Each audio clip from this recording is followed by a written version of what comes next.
cloud, and there you go. So welcome everyone to the Resourceful YouTube channel. Your video went off, Philippa. Yeah, you're gone, baby. You're gone. Okay, I'll start my... I'm back. Yeah.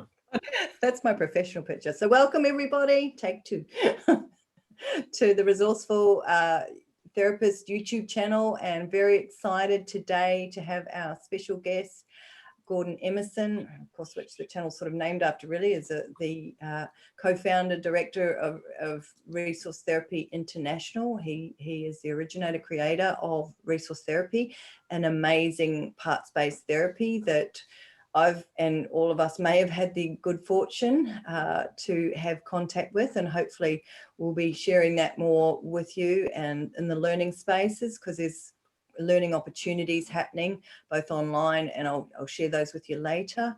And but first of all, let me introduce Gordon. Wow, Gordon, where to start? Gordon, PhD professor, honorary professor from Melbourne University. Gordon's career is it's just like a trajectory of a comet going up. It's amazing. Psychology professor, statistics professor, and you'll have to fill me in, very advanced a mentor in hypnosis. You've invented resource therapy out of ego state therapy and developed it into a really clear, easily learned system that has got its unique ways of thinking and words of the evaded states. And yes, and Mandy's pointing out there's many books, actually, many books. And so welcome, Gordon. Thank you for being here. Oh, thank you for having me. Yeah. And so I sort of wanted to hear informally more about you, Gordon. Where did your journey start? Your story. Well, I moved to Australia when I was 21 from the US originally. From Missouri, that's sometimes referred to as a state of misery. Wasn't you growing up as a little person though? You were there till... Oh, it's beautiful. It's a beautiful place. It's got a lot of springs and lakes and things like that. But it's right now it's sort of Trump land. Oh yeah. And who did you grow up there with? And was it rural? Tell us, like pre-21. Oh, pre-21. I was raised on a farm, which is interesting, a beef farm, which I've been vegan now for several years, so that's interesting. But I went to a small high school, and after getting a bachelor's degree, I finished it in 3 years, which was supposed to be a 4-year degree by going summers. And I decided to do something different with the year I saved. So I went to the library and got a list of all the English speaking countries in the world and came up with Australia to go visit for a year.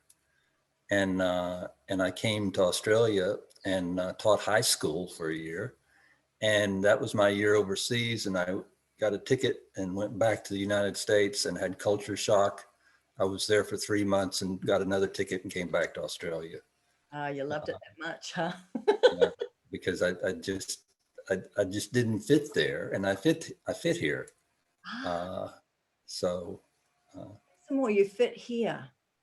Pardon me? Say some more on that. You fit here, Australia. Australia is more accepting of like in the US, there are some people who blame groups for the problems of the country. Not everybody, but they blame migrants, or they blame conservatives or hippies or whatever. It's more and they have a lot of guns, and it's sort of the Wild West, and it could appeal to some people, but I like the community in Australia more, where people tend to try to figure out if a group is having trouble, what we need to do for them rather than to blame them. Right. And I just tended to fit better here than in the US. Yeah. And I remember, going back and hearing the radio and then talking about having the right to shoot people breaking into your house. And here there's the conversation was more on how to help people, what's wrong in the community for people who want to do that. And so I appreciate that a lot about Australia and New Zealand. I think New Zealand's probably even better than Australia in that regard. I'm a Kiwi, so I said yes and true. Would you agree? Yeah, biased. A lot more in terms of more culturally focused and helping, but Australia and New Zealand, wonderful communities, and things that have, that's one thing Howard did really well was the government. And there's more trust here in the government. I think that's one reason we did so well with COVID, that people trusted what the government said rather than thought the government's out to get us or something. And it just seems to be more mature. Yeah. And Australia is an amazing land of opportunity. I just want to bring one of your books. I think that might be, is that picture, can you see that? That might be one of the lakes, is that right? No, that is a spring. That's coming up right there. You can set a canoe in and start canoeing. That's called Big Springs, which is, it's depending on the time of the year, it's the largest spring in the world. It's in Missouri.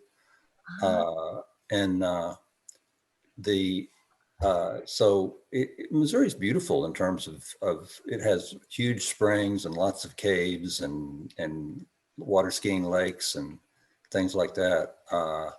It's quite a ways from the ocean. I didn't see the ocean until I was 17 years old. Oh, wow. But that's very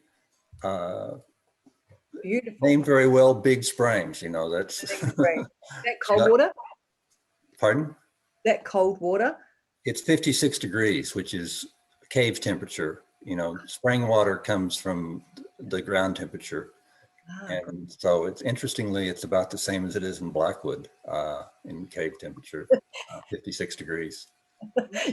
You're pretty isolated out there in Blackwood. Chris made a bit of a joke about, is it okay if I say, Chris? Yeah. Interviewing this magical therapy, resource therapy, and we've got the Wizard of Blackwood here with us. Yeah. It's a great place. I can be in Melbourne within an hour. Which is a city of 5 million, and it's in the mountains here, and so I'm lucky to be able to live here. It's a fantastic thing, isn't it? Now, I'm just going to the chat here because Catherine's popped something up really interesting, and she's saying she's really dedicated to RT. I know this, and I have really, it's fantastic. She's saying it's a wonderful way. I'll hand over to you, Catherine, if you can unmute yourself and just share. Perhaps there's about a couple of clients, and it's good to think about them. Yeah. Sure.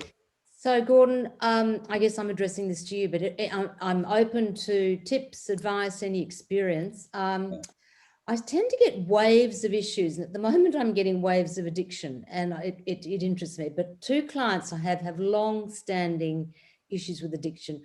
One has a 20-year experience of addictive shopping, to the point where she spends her entire pay packet in a fit of heightened anticipation and all the feel good, and that shopping part we've called joy.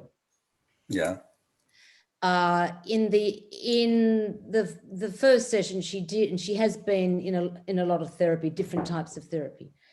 She did say to me, I am so scared of losing this joy I get from shopping. Yeah. So I'm very aware of that. So I've been acknowledging this part, what it does for her, etc., etc. The other client has a 20-year addiction to alcohol, and the part that drinks is called Soother. Called what? Soother. And again, both Joy and Soother, I'm just referring to their respective parts. I'm putting them in together because the experience I'm having with them both, it's very similar. both these parts are very reluctant to process. So I can get them going, but they either won't bridge, or an intellectual part will jump in and go, there's no way I want to lose this joy of shopping. Or the drinking part will say, how much longer have we got? Because it's nearly time for her to start her daily drinking activity. And look, these two clients sort of started around the same time, and I'm sort of 6 sessions in with each of them. Yeah. And I'm just chipping, I feel as if I'm chipping away at quite a stubborn behavior that's very happy with what it does and likes being in control of the personality. So tips. I used to do that, and I can tell you from experience, you can go forever and not have any success with that. Okay. What you're talking about, an addictive part is retro avoiding. Yes. And that's not a part that you bridge with. Yes. That's a part that is coming in as a savior to a vated state. Yeah. And in order to stop the behavior, you have to bring out the vated state. Just thinking about alcohol, for example, alcoholics will say, I'm self-medicating, because they get this anxious feeling and they have to drink alcohol, and that makes them feel better, or they have to use some other drug. Mm-hmm. And that's the same dynamic with any retro avoiding state. This shopping addiction or the alcohol addiction, either one, if it is an addiction, which I assume it is, that is the state that's coming in to save the person from the anxiety of the vated state. Mm-hmm. It's vated either with fear or rejection. Yeah. And in both cases, it's rejection. Yeah, it usually is, actually. Yeah, yeah. So I've witnessed the vated states, and yeah, so continue, go on, please. Yeah. So it's important to find the right vated state. Yeah. And to do that, you have to ask the person about a time when they did the addictive behavior, and then back up in time to where they're feeling normal. They're not feeling a need for the addictive behavior at all. They're in a normal resource state, which isn't pathological, and then come forward in time to where they have their first inclination for the addictive behavior, to go shopping, or to have a drink, or buy a drink, or stop in the bottle shop and buy alcohol. Mm-hmm.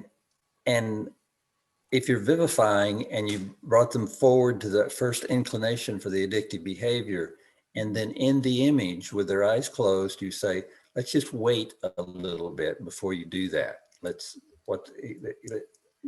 Drive on a bit further, or walk on a bit further, and not give way to the addictive behavior.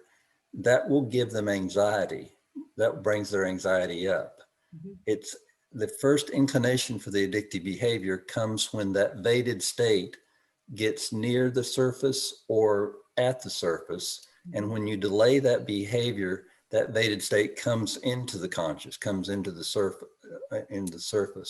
Mm-hmm. And then you can bridge to that vated state that is directly associated with the addiction.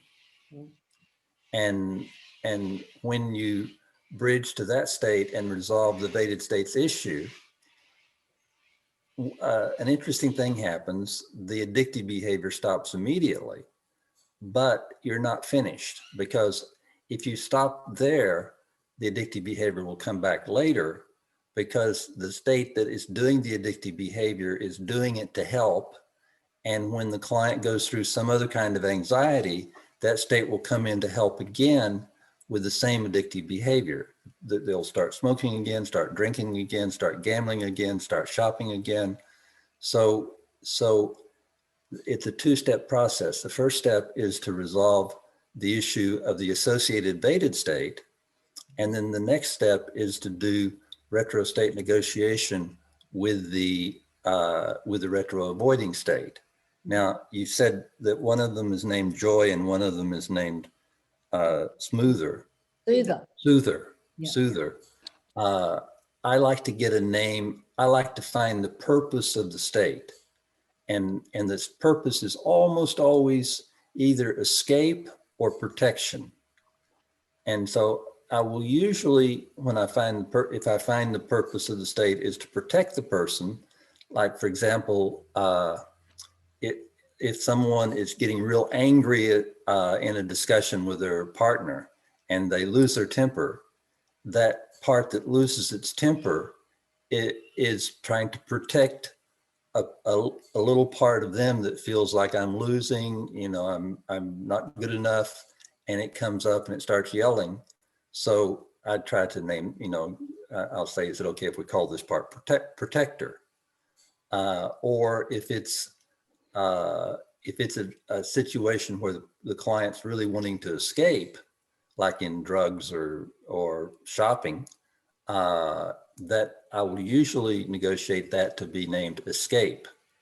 And then that's the purpose of the state. And so I want the state to be able to keep its purpose in the future. After resolving the baited state, as you said, baited with rejection, after resolving that, I will go back and vivify a time when the client was actually doing the unwanted behavior, actually drinking or actually shopping, and I'll bring that state to the surface, and it will be a strong state. It will be a state that can block other states. Retro-avoiding states can block other states, sort of shove them under the surface, and then they don't hear them. They don't hear them. You shouldn't be eating that. You shouldn't be shopping. You shouldn't be drinking. So they're very strong. And I will compliment the state. I will say, thank you for being such a strong state and for being there to help. You've been trying to help this person for a long time, but there's other parts that don't like what you're doing, and you should be liked. You're a good, strong state trying to help, and you really should be liked. And sometimes the state will say, oh, they'll never like me, and I don't care. But I say, yeah, I want to make sure that you're liked. And I look to find a role for that state where it can help escape in the future, or it can help protect in the future by, you know, for example, having a cup of tea to escape, or looking around and noticing beautiful things and getting caught up in colors and beautiful things and escape that way. A role can be negotiated, but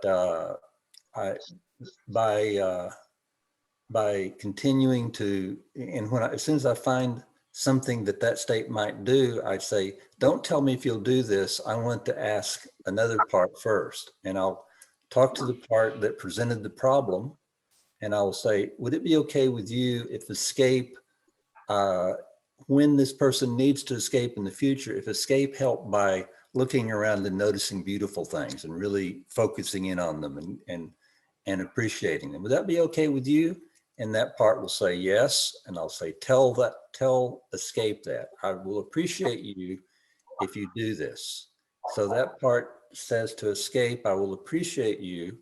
And then I go back to escape and I say, did you hear that? You're going to be the hero. You're very important. You are very strong, and every part is going to like you. He said, would you be willing to take on this new role when you're needed in the future? And it, once it hears another state say how much it will be appreciated, we all like to be appreciated, and then it will say, okay, I'll do that.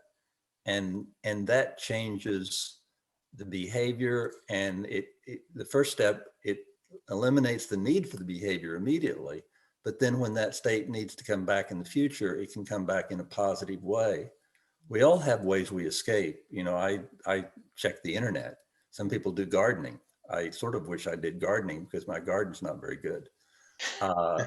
But you know, we can have positive ways to escape. And what a retro-avoiding state is a negative way of escaping. And even a positive way of escaping from evaded state is not good, because you know, we don't want to feel compelled to do something. We want to do it because we want to do it. Now, this state that says, that's named Joy, that wants to shop, I would say, you know, that shopping is great, but you want to be able to shop the amount you want to shop and when you want to shop. You're not going to stop shopping. You can still shop, but I would probably connect it with a wise intellectual state that can talk with it about, you know, is this a good time to shop? And if am I going to spend money now, and how much money, and things like that, so that it can continue with a behavior that it enjoys. There's nothing wrong with shopping. There's something wrong with feeling out of control in shopping. I said a lot, I Yeah. know. Thank goodness this is being recorded, because I'm going to, yeah, thank you for recording it. And thank you, Gordon. I can see that, yeah, I need to go back and do that float back and bring it forward. But I need to re-listen to this. Yeah. Let me just say my progression on this. I used to have OCD clients, and I would bring out the part of them that was doing the OCD behavior, which is a retro-avoiding state. And I would negotiate with that part and try to get it not to do the behavior. And sometimes it'd say, okay, I won't. But then I'd go back to the client the next week and the behavior was still happening. And finally, the penny dropped that the state is doing that behavior to help the client deal with, you know, to escape anxiety. So, for example, with an OCD client that gets up and checks locks and taps, I'll have the client, you know, go to bed in the image. How you feeling? I'm feeling fine. You need to get up? No, I'm fine. And then they lay there until maybe I should get up. And I'll say, okay, well, let's just lay in bed a little bit longer and not get up. How does that feel? I really need to check the locks now. I really need to check them. And that anxiety coming up is the vated state. And it's important to get the vated state that's associated with the retro-avoiding state. So I'll say, what exactly are you feeling right now? What emotions are you feeling? And whatever the emotions are feeling, I write them down and I say, where in the body are you feeling this? And I bridge and I resolve that state. And then I go back and fast forward a little bit and let them be checking the locks. And then I'll ask to talk to that state that's checking the locks and do my retro state negotiation with that state. But the first thing I always say is thank you. And the best way to change a behavior isn't to put the behavior down. If I have a client who's abusive, I hate abusive behavior, but I won't tell the client this behavior, you've got to stop this abusive behavior. This is wrong, because that causes that state to rebel and become intransigent and want to fight back. It feels attacked. What I say to that state is, thank you for helping this client in the past, but the way you're helping this client isn't appreciated by other states, and you should be liked. I want to find a way you can help and be liked by all the states. And when it takes on that new behavior, the abusive behavior stops immediately. And that's what we want. We want the old behavior to stop. So the best way to do that isn't to attack it. It's to appeal to the goodness in the state and what it's trying to do, and find it a better way of accomplishing that. Okay. Gordon, can I ask you a question at this point? It's a little bit, it's kind of connected with what you're saying, but in a kind of a different way. You know, the way you put things together, the way you've put the resource therapy together is, you know, from my point of view, very brilliant and very elegant. I'm just wondering about your earliest days, about how you got into the helping professions. Like, what kind of motivated you to do that, and what were your influences to develop RT? Oh my. Cool question. as I said, when I first came to Australia, I came with a degree in social sciences, and I taught in high school, and the students tended to want to come to me and tell me about their problems. And I like talking with them, and I would counsel them in an informed way. Yes. And so I decided I wanted to go, back to school and become a therapist. And so I became a therapist. I got a PhD in psychology, and I taught psychology at university for 18 years and taught lots of different therapies. And one therapy that I liked a lot was Gestalt therapy. I liked that it focused on feelings. I think every client comes to therapy because of feelings, not because of the way they think. Yes. A person can think really crazy thoughts, and as long as they're happy, they don't come to therapy. They're just a crazy neighbor. It's when they become emotional about their thoughts, something starts bothering them, that they come to therapy. So I think therapies that focus on feelings are getting to the core more than therapies that focus on thoughts. And along the way, I studied hypnosis and got a qualification in hypnosis right before I got my PhD. And my supervisor told me to pick something I thought was interesting for my thesis. And I just got my qualification in hypnosis. So I did my PhD thesis on hypnotherapy, and goal attainment with hypnosis. And so when I was at the university, I was going to do a sabbatical, and I decided to do the sabbatical on pain and hypnosis. Hypnosis used to control pain. And I had a research assistant get me every article that was ever written on hypnosis and pain control. And one of the articles was written by John and Helen Watkins, and it was dissociation and displacement, where goes the ouch? And I found it fascinating. Watkins was hypnotizing people and finding that there was a state that experienced the pain and other states didn't experience the pain. And if you hypnotize someone and just told them you won't feel anything, that's just moving the pain from one state to another, and that state can have psychological problems about that later on. So it's quite unethical to resolve pain in that way. And I decided to do my sabbatical research on ego state therapy, which was what the Watkins were using, and it went well. I found significance in a study that was quasi-experimental, and so I started using ego state therapy and liked it, and I wrote a book on it, Ego State Therapy, and did several workshops on ego state therapy. But the more I used it with clients, there was some basic tenements about ego state therapy that just didn't fit with what I was finding out about clients. One is an introject. Ego state therapists believe that introjects are ego states. They believe that they're a state in us that we have gotten from somebody else.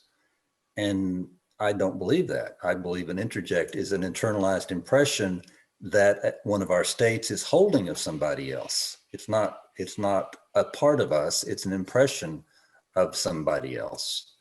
And ego state therapists spend a lot of time working on introjects. They will do therapy on an introject. And I found that did no good whatsoever. I tried that and it didn't do any good. And when I supervise people that were trained in ego state therapy now, they often come to me because they're not having any luck working on introjects. And I just don't think it you're working on something that doesn't exist. You're working on one state's impression. And in resource therapy, we accept that impression as real, and we help the state deal with that impression. And there were other basic tenements in ego state therapy. The Watkins thought that the different states were split offs of the main personality, that we have the core personality, and when there's trauma, a part will split off, and that's an ego state, and that's separate from our core personality. And what I found with people was that our personality is a mosaic of states, and there's not a core personality. There's parts that we use more often than others, but our Gordon states put together in Gordon make up Gordon, and there's not one of them that is Gordon. All of them are Gordon, and that's the way I see the personality, which is extremely different than the way ego state therapists see the personality. So I can't work in that area. I see Paul Federn was the first person to talk about states, and I see resource therapy coming from the work of Federn, and ego state therapy coming from, and I've changed it, but I've added to it, but it's more a sibling of ego state therapy. Ego state therapy comes from Federn rather than resource therapy coming from ego state therapy. It goes back to the roots more and changes the core beliefs of personality. It's not an addition to ego state therapy. It's in addition to Federn's work. Yeah. So that's. Yeah, no, that's very good. And I mean, I follow some other trends in psychology and other forms of psychology, and a lot of people now talking about, which is not as wonderful as the way you're able to encapsulate the personality and stuff. They talk about self states and all kinds of other, like semi kind of, probably more like ego state. Like you've got self states, which are kind of part of, a core personality and stuff like that. But it's interesting how in kind of the mainstream, more mainstream kind of psychology, that those ideas are starting to get a bit of traction. Yeah. Yeah. I mean, states are obvious when part of me wants to do one thing and another part wants to do something else, and one part will gamble and another part will hate that part for gambling. Yeah. I mean, how can there not be parts? So Virginia Satir had parts parties back years ago. I mean, she's a family therapist, and she would have people act out their different parts in family therapy. And so Jung talked about different parts. And so they've been around for a long time. But in my view, our resources are coping skills that we used over and over and over again until they became commonplace. And that coping skill has a certain set of skills and abilities, and that is a resource state. I like the name resource because it's our resource. And we have developed different skills at different times, and we can switch from one to another. If I'm playing tennis, I'm going to use a different coping skill than if I'm doing my taxes. If I'm doing my taxes, I'm going to use a different coping skill than if I'm in a personal relationship. And so those, to me, that's where our mosaic of states come from. It's the developmental time we spent in those states as we were growing. Yeah. Fantastic. Thank you. Can I just go moving sort of to add on to that? I'm just thinking of other parts therapies, and I think they're all pretty wonderful, but I think resource therapy is number one because of its theory and the steps and the way we kind of can work in a way. Because the briefest thing that I know, which isn't much, by the way, about internal family systems of Dick Swart, and it's very popular in the US. And I might be getting it wrong, but from my understanding is they work with kind of weighted states in the same similar ways. But there's a few therapies that do. Yeah. However, what and I could be wrong, so please don't, if there's any IFS people watching, help me correct in the comments, but it seems like if they work with a little part of us that's healed, they want to try and grow that part up. And that's very different to resource therapy, isn't it, Gordon? Yeah, we don't, that's a bit silly, really. That's why. Yeah. I mean, I wouldn't want to grow my part up. You know, if I've got a part that we were talking about eating chocolate earlier, and if I'm going to have a piece of chocolate, I want a child part of me that can just have that rolling around in my mouth and just totally enjoying it. I don't want my adult part that figures my taxes eating that piece of chocolate.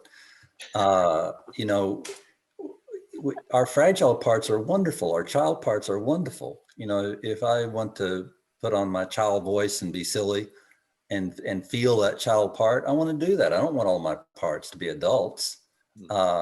And plus you can't do that. It takes, a part has to live through years to grow up into maturity, and a vedic state is really interesting. When you go back to a vedic state, vedic with fear or rejection, at the time that state was vedic, it stops aging. Yeah. And it's frozen in the trauma that vedic it. And once that trauma is removed, then it's again available to the personality to do whatever it does. And that's a wonderful thing. You know, you're not just curing the trauma, you're opening up a child part that can play or can, experience the night sky. And it's appropriate that it doesn't come out for adult things, when it's dangerous or there's an argument or something like that. But, we don't want to be a computer. We want to live life with our feelings and with our sense of awe and astonishment. And those child parts help us do that. It connects us back to that joy and delight. That's right. Intellectual stuff. I know, Chris can bring out little child parts of me. Yeah, and you don't want it grown up. You want to enjoy that. Yeah, I sometimes use that in training. Like that was Chris and I first started going out. I don't know. He'd put me on his knee. Up and down, and I'm like 4. Good for. Yeah. Playing horses, and I can't stop laughing even now thinking about it. So that's that part coming out. Yeah. And I want to be showing that to someone I really know and trust, which is Chris. And it's absolutely. And you're not going to let that part out in a board meeting. Where somebody could look at it in a stern way and it would feel really rejected, but in the right place, it's the best part to have out. It is. I really like that about resource therapy. It's it gets us that inner team within that we can have the best part of ourselves. I use the ship metaphor to describe it. That part that's the captain of our ship, driving through the sea of our lives, the ocean, no matter what's happening. That it's so amazing, isn't it? And often actually on that, I'll sometimes use for the retros to get them to go back down by the pool on the back of the deck having a cocktail. Yeah, we want every part to appreciate every other part and to be glad it's there, because it will do things I don't want to do. And, that's a dissonant state. If a state feels like I've got to do this and I don't want to do it, for it to know that there's another state that's happy to do that or could do it better is a really positive thing. Fantastic. And I just want to check in with everyone. Anyone got any other questions? I can always come up with some more questions. Jan and Helena, it's lovely to see you too. Jan is from the Netherlands. And Helena, where are you from? I'm not sure. Yeah, welcome. Yes, we saw you. So, yeah, thank you. Nice to see you all. But right now, I don't have a question, Gordon. Okay, it's good to see you. Yeah, likewise. Well, Jan, you've been trained almost to clinical. You've got day one, isn't that right? Yeah. Trainers that Gordon's trained in Europe Can you say a little bit about that? How are you finding it actually? Well, once I came across resource therapy through Rachi Sankasat. Yeah. She's the trainer. It's as if I have these resource therapy glasses on, you know. Yeah. Every part, also with myself, I see parts, and That's great. it makes me very much more empathic towards myself and also others. Yeah. And it's good. What you said is good, to recognize that anytime somebody's talking, they're talking from a part, which includes us too. And so if somebody's upset, that's just a part of them that's upset. And to be able to find out, you know, what that part's trying to accomplish, what its needs are, and respond to it in that way is much more powerful than trying to fight it. And right. And also because it's bringing a resource, actually. It's not looking at it in a pathological way, I find. So Yeah. I like that also very much. Yeah. Yeah. Our resources can be pathological, but they can return to normality. And so that's what the therapy is for. It's to take a state that has become pathological. You know, if a state is freaking out over spiders, to return it to a normal state where it can do whatever it does in a positive way, and not you know, not freak out over spiders anymore. Right. that's right. It's fantastic. Can I ask another question there?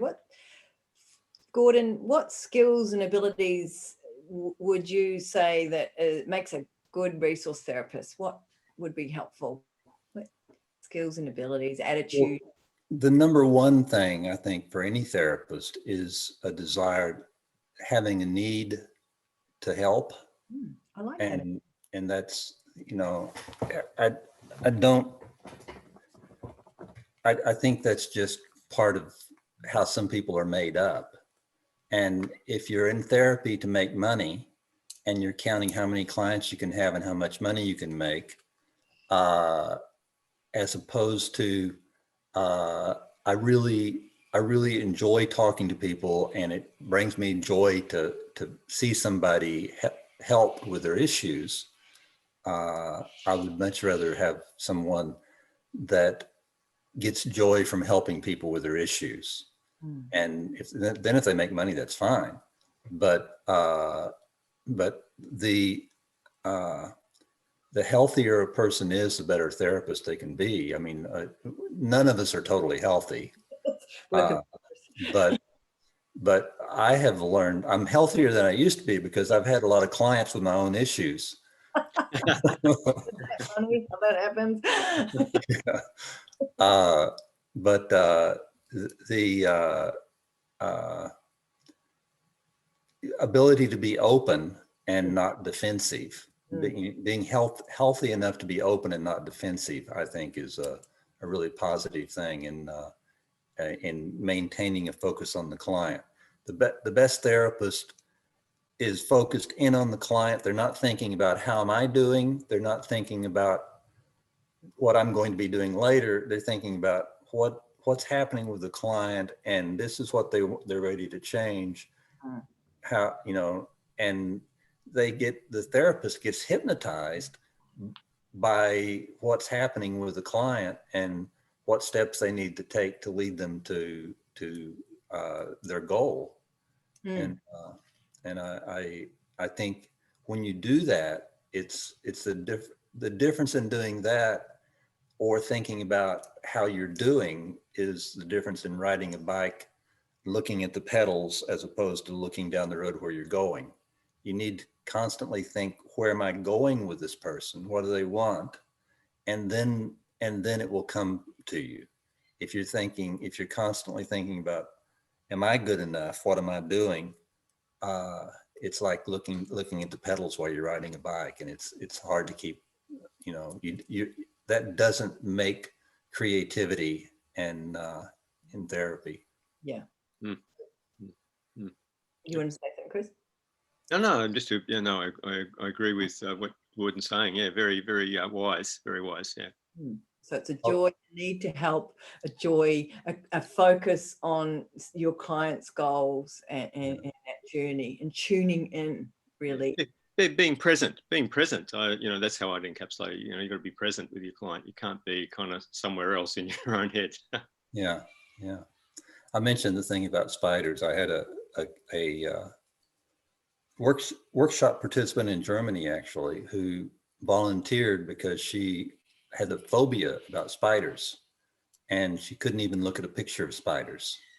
And I asked her, you know, what she wanted to change, and she said she would like to be able to not fear them and to be able to catch them and take them out of her house and her apartment. And we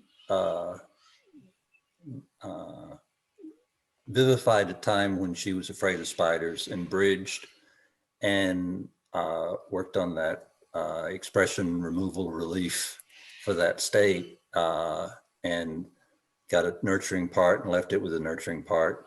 Can I just out of curiosity, did it have anything to do with spiders where you bridge back to that baited It state? was actually ants. She was on a walk and she stood on an anthill, and there was ants everywhere, and it freaked her out, and somehow she translated that to spiders. But she, after resolving that state, now that state's not going to be the same one that's going to take a spider out. So I did find resource to find a state that would like to, that was brave and could be careful and take the spider out. I asked her how she would like to act and feel, and we found that state and brought it in. At any rate, the very next day, she came into the course and she said, "You wouldn't believe what happened last night." And she said, "There was a spider in my apartment and I caught it and took it out." And you know, previously she hadn't been able to look at a picture of spiders, but because we bridged to the right state and then did the fine resource, she had no problem with them anymore. And there's you know, if a lot of therapies wouldn't do that. The presenting state isn't the state you work with. The presenting state is the state that's telling about another state. You know, that's the problem, that's the problem. And if you keep talking to that state that comes into therapy, you're not going to affect a change very rapidly. Brilliant work. Yes. Interesting, isn't it, with phobias and that? Just a one session and things can change so rapidly. Yeah. Yeah. And related. Yes. Anyone else have anything before? Because I'm looking at the time. I'm just aware of the time. I really appreciate it. But if anyone has, I don't know, I don't have any clients. I'm just so ever so thankful, because I was looking at it. I've got an EMDR certificate 2013. That's how I came into resource therapy. I went to when you were still training ego state therapy. That's right at the flip over, I think. Yeah. And it was, an interesting workshop. There were clinical psychologists there. There was a woman in leopard skin tights. There was a dentist. It was a very interesting. But then I actually wasn't, I was training resource therapy and calling it ego state. And I was having difficulty with the international, I was the vice president of the International Ego State, ESTE. Yeah. And I was wanting them to move my way. And so that's why I wound up pulling resource therapy out so I could teach it the way I wanted to teach it, which is the same way I was teaching you, basically. Yes, it was. And actually just putting it into the structure with the 15 treatment actions and the theory that provides us, hang on, the roadmap, we've got a state, fate and rejection. I know what to do here. Just so much easier, I think, for a new beginning therapist as well, because clients will come at you with, you can kind of start to hear, oh, okay, I've got a state. We've got many different ways, like Vated and confusion. Yeah. And working with some of the manifestations of personality, very interesting too. The personalized identities, and they're fascinating. So, yes, I could, yeah. So, yeah, any other questions before I might draw, yeah, unmute yourself or say something in the chat before I, Well, just while someone's maybe going to do something, I'd like to kind of talk to Gordon a little bit too, just about on that point, Gordon, about your changeover, and like, you know, you're doing resource therapy, as you're saying, you're calling it ego state. Just how long did it take you to kind of systematize the way you have now, how RT is now? How long did it take you to kind of get that system and to have it systematized in such a brilliant way that you have it now? Well, I started out in 1994 with when I first started using parts therapy. Yeah. And it was 2014 that I wrote the first books on resource therapy. So you know, it was almost 20 years. A big project, very worthwhile though, but a long project. I mean, it changed along the way. Like in the green book, the counseling book, that was the first place I talked about vaded states. yeah, really I good didn't book. talk about vaded states in the ego state therapy book, the first book I wrote. But then I kept refining it until 2014. I thought this baby's ready to be born. And Yep. Absolutely. Yeah. Thank goodness. I remember coming down to Blackwood and that freezing cold room and getting the primer. 2014. Yeah, the first ever, and the primer, and I was reading it on the plane going, yes, there it is, because I needed it written down. I just, the learning person, and I need to kind of keep going over it again. But I think everyone should have the big book, let me get one with the spring on the front, because it gives, and the 8 pathologies, it gives 3 or 4 client examples of each one, and transcripts them out, and goes through the steps, and you know, you can really learn it with that book if you go through it. And you know, I learned ego state therapy by reading Watkins' work. But most people don't do that. Most people, you know, need a training, but the information is there. Oh yeah, there's a lot of resources that book's available on Amazon, isn't it? And it's very accessible. There's also, I want to let people know, I'll put up here, I'll just share the screen if I can. Hang on, I'll make sure I've got, is Resource Therapy International, and also Resource Therapy, the Resource Therapy Institute. So on that, there's always, look at that. Okay, I don't know what's that. There's Resource Therapy International and Find a Therapist. So you can find, we're worldwide almost now. I've got to move this bar. So there's training videos as well. There's the timetables. I think we've got the new ones up, online training, contact, the directories. I love that you can find a resource therapy in many countries around the world now.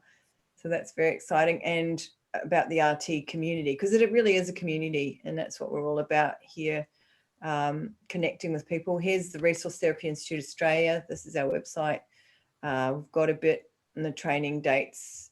We update that. Well, we put about Bali one time, and I always put something on the blog. I try and regularly put something up. It's beautiful. Why Learn Resource Therapy is the latest one from one of your articles, Gordon. So there's a Resource Therapy Association in Bamberg, Germany now, also for Germany. We had Christian, this Germany. Yeah, it's amazing, isn't it? And it seems to be getting a lot of traction in Europe. We hope to get, we've trained a couple of people in the States, so which is really exciting, and they're very keen to continue. That's a bigger country, and Indonesia as well, and the Bahrain. Is that right? Bahrain, yeah. Yeah, and Which you wouldn't think Bahrain, but I've been there 3 or 4 times. And how did Bahrain people find the training in resource therapy, Gordon? What was? Well, the people who attended the workshops were really keen on it. And a couple of them came from Saudi Arabia. Bahrain is connected to Saudi Arabia through a highway that they built across the reclaimed land there, and so it's a really fascinating and interesting culture. Oh, beautiful, beautiful. Fantastic. Thank you. And does anyone else have any other questions or observations? Maybe you want to even just, I like to also hear, Gordon, when I'm talking to people, is the success stories people have had using RT is just amazing. If anyone wants to share on that without giving any client details or anything, but what, surprising or what you've had happen in resource therapy when you've had a session, you're just saying, what? Because I think it just fills me with joy and wonder sometimes what the shifts can occur in your sessions. Unmute and share your experience. You're just freezing. Is that you? Oh, you're all right now. Anyone has? Can I'm I? all right now. Mandy. Yeah. Can I ask a question? Yep, Chris. I'm a hypnotherapist, but I'm more of a group coach, emotional, and so I'm not a one-on-one therapist so much.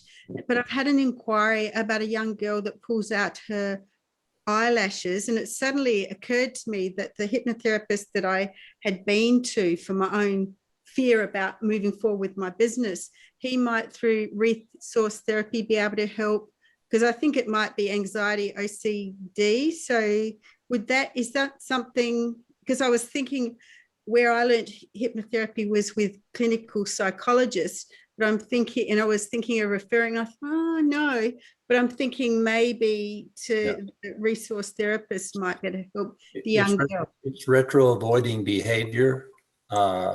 Anytime someone does behavior that they wish they didn't do, that's retro behavior. And so she would be doing that at times when she feels anxiety. Yeah, she's in year 11 or 12, and I think she's got a very bossy mother. So, yeah. Well, it's the same that I talked with Catherine about earlier. You have to back her up to where she's feeling safe and in a normal state, and then bring it up before she starts working with her eyes. There's going to be a point there that she feels compelled to do something with her eyes. And at that point is where the vated state that's associated is accessible. And you have to have her to think about not touching her eyes, and then see how that feels to her, and then bridge to that state, and then go back and say thank you to that part that picked on the eyes before, and find another role for it. So it's the same process. If you look up retro-avoiding steps.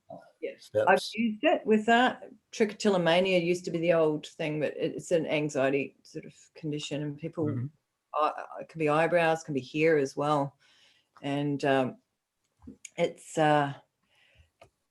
is anxiety, and it's usually around some sort of conflict with for this particular person. They were also there was some injustice, and that's where they would go along normally, but it was feeling that anxiety and around a conflict situation that became the precursor. They'd go back and perform this behavior to sort of soothe themselves. I thought, Catherine, the soothe is kind of what that does. And we bridged back to a childhood experience of that vated state and resolved that, and found a nurturing resource, which I love about resource therapy. I've got to plug this. this is an attachment informed therapy because we create, we connect with a nurturing resource on the inside. So no one can take that away. As one of my clients said, they're not going to leave me. They're not going to die on me. They're in me. So that is a very profound thing.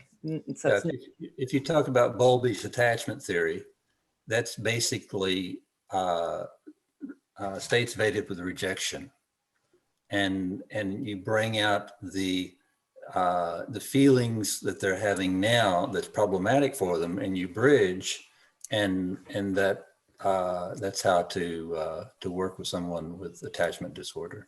Yep. And a lot of our clients and couples, that's what we're working with, the childhood wounded parts. So just going back to that woman I was working with, I could see her in the session like this with her hands, because she'd seen a lot of people for this disorder. And guess what that said to do? Find something to do with your hands, right? They were turning purple. So I had to I was thinking, what, this is a really good part. Fantastic. I know you've been there to help in the past. So what I got it to do was to be able to breathe actually really deeply and not even worry about the hands. That was a behavior it could tune into that was really accessible and something that would help calm her autonomic nervous system down as well. So it was when she could change her breath by having that. You have to do that after you work with the evaded state. I did that post the evaded state work. So part one of the work is resolving what the underlying anxious part's needing, and that'll always be a bridging to a younger part. Then the second stage, part of the process is dealing with that retro. So in that retro is just finding it an alternative preferred behavior that this person can achieve as well, that the state can do. And it said, yeah, well, of course it can breathe. Everyone can breathe. It's quite... As long as it agrees with, yeah, I'm happy to do it that way, then you're a go. Yeah, exactly. Because otherwise, if I'd been another with the hands, it was just going to it didn't feel right. So it's sort of on the spot of that. And that state really thought that was a great idea. And then we also needed to find another part, a resource that could deal with the current day situation that was causing the angst, that could be assertive and share her voice without, and what she needed. Because a lot of my clients have histories of not ever being believed or not, they're being sort of victimized. So you need a part that can advocate for them in a way that will get their needs met. That's right. And in anorexia, that part that you're looking for is one that can deal with the dominant parent that is trying to get them to do well, trying to get them to be a perfect student, a perfect sports person. How do you want to deal with them at that time? How do you want to, but we could go on forever, actually. Thank you so much, because I felt like I didn't feel that the traditional hypnosis where I'd learnt pain and all that, and then I suddenly remembered about Craig. So yeah, and I will buy your book and I might get involved more, but I really I started excited and I'm continue to be excited. So thank you. Thank you.